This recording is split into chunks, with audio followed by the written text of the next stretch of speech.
Sayang, hindi nga nakuha yung kulay na ganito mga kalapatids. Oh. Ang ganda pa naman ng kak natin na to.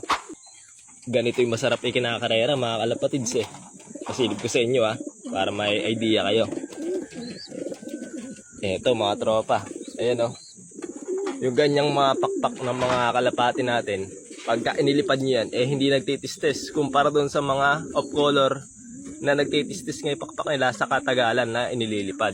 Pero sa ganyang mga kalapati natin, pagka ganyan yung mga bagos nila, iwas talaga sa tistis yan. Ayun Grizzle na black feather mga kalapatids. Napakagandang YB Yan, bali nasa 25 days old na yata to.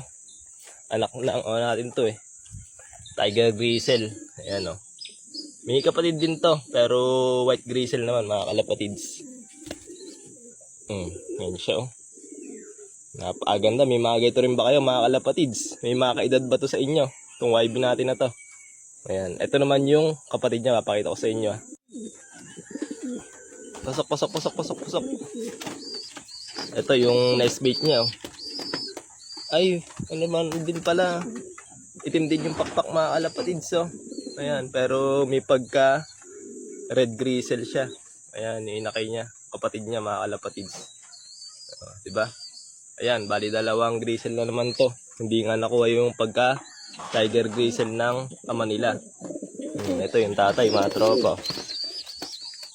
Sayang, hindi nga nakuha yung kulay na ganito mga kalapatids Ang ganda pa naman ng kak natin na to. Pero dito, malaman natin yan. Ayan dalawang tiger grizzle na yan. Pag naman white grizzle pa yung nilabas nila, ewan ko na lang. Yun lang muna mga kalapatids. Grabe Matapang-tapang na siya